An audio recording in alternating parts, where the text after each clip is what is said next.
nangingigas, nanginginig, at walang tigil na nangingisay na nadatnan ang tatlong binatang ito.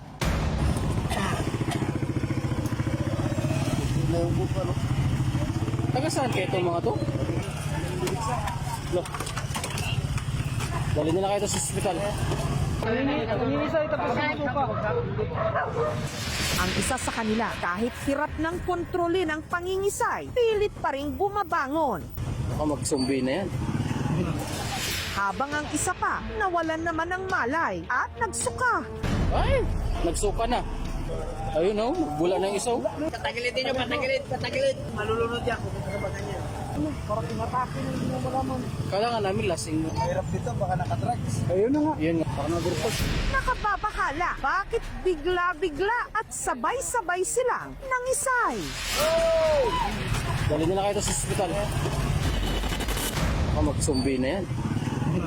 Tatlong lalaki sa Puerto Princesa City sa Palawan, sabay-sabay na bumagsak at nangisay pa. Ang itinuturong dahilan, itim na sigarilyo. Ano ito? Nangyari ito sa Puerto Princesa City sa Palawan at ang isa sa mga nasa video, tiga barangay Mandaragat, 17 anyos, menor de edad, pero pumayag siya at ang kanyang pamilya na magpa-interview sa kondisyong itatago ang kanyang pagkakakilanlan. Tawagin natin siyang Aaron. Bibili lang daw sana si Aaron ng sigarilyo nung lapitan siya ng isang lalaki. Kakilala po namin yun pero hindi po namin kaibigan. Sabi niya, wag na daw po kami magbili ng sigarilyo. Kaya bibigyan niya lang daw po kami ng sigarilyo. Pero ang sigarilyong inalok daw sa kanya at sa isa pa niyang kaibigan, hindi raw yung tipikal na nabibili sa mga tindahan. Ordinaryong ano lang, sigarilyo. Pero kulay itim po siya. 10 piso po yung ano niya sa amin.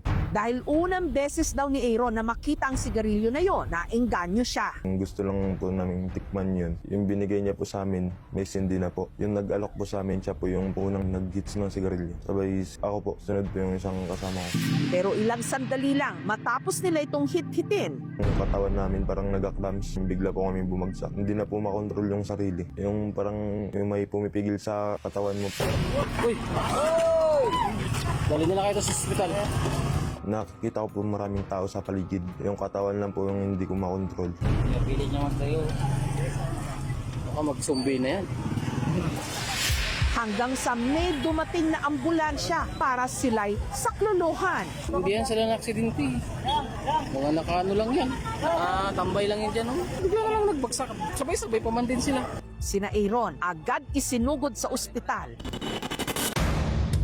Nung nahimasmasan, agad niyang inalala ang itim na sigarilyo na ipinahit-hit daw sa kanila. Ang tanda niya, ang tawag daw sa sigarilyong yon, tuklaw, dahil tila may taglay raw talaga itong kamandag. I devil smoke. Sa pagsasaliksik ng aming team, na lamang ang hinit-hit di umano ni na Aaron, isang klase ng tabako na tumutubo sa bansang Vietnam na ang tawag tuklaw. Ang tuklaw po ay isang halaman, kaparehas po siya ng ating tobacco dito. Pero ibang species po, Nicotiana rustica po ang pangalan.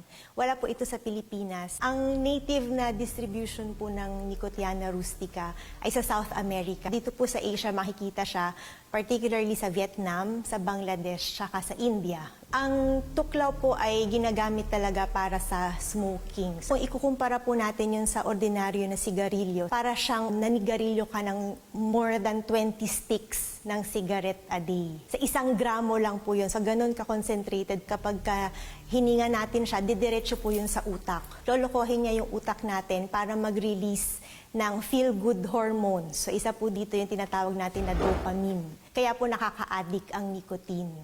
Wala pang batas na nagbabawal ng paggamit ng tuklaw dito sa Pilipinas.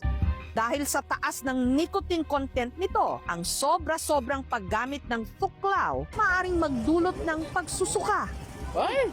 Nagsuka na. pagkahilo, O o hindi kaya pagkawala ng malay. One of the possible side effects could be seizures. Pag first-time takers, the toxicity may be more excessive for you compared to somebody who already smoked nicotine. Seizure is the hyperexcitation nga of yung mga neurons natin in the brain. Nagkakaroon din ng changes in yung pag-movement, consciousness, even behavior. When it comes to seizures, of course, we have to bring them to the hospital as quick as possible. We can lie them to the side and wait for it to stop, at the same time calling for help already. A typical seizure would last for less than 2 minutes, pero if it's 5 minutes, we consider it status epilepticus, which is very serious form of seizure na kailangan aggressively na i-manage na natin.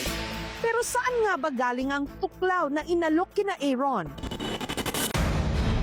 Ang lalaking di umano nag-alok nito kina Aaron, nakausap ng aming team. Itago natin siya sa pangalang Michael. Ayon sa kanya, hindi raw tuklaw ang kanilang tinitip, isang parang tabako na nakalagay sa botelya. Bumili po ako ng use sa tindahan. Nagkataon na rin po yun na dumating rin sila. May dumating na rin na isa na may inabot sa amin. Hindi ko rin po alam kung ano yung ano nun, pero sa itsura lang po kilala ko. First time lang po na may nag-alok sa akin. Hindi po itim na sigarilyo yung ginamit namin. Ginamit po namin yung sa glass po na may parang tabako na itim sa loob. Para lang po siyang usok na sigarilyo, parang ganun po. Pero po yung lasa niya mapait.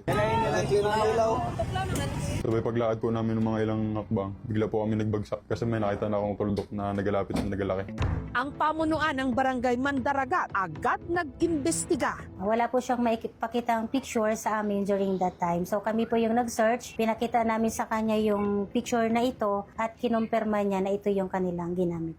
Ang ipinakita nila, yung tinatawag nilang vial. Mala cylindrical test tube ito na sa loob may damo. Depende po ito sa magiging content. Mari po itong mas malaki ang adverse effect. Kung hindi po tayo sanay sa gumamit ng mataas na nicotine content, ito po ay very disturbing.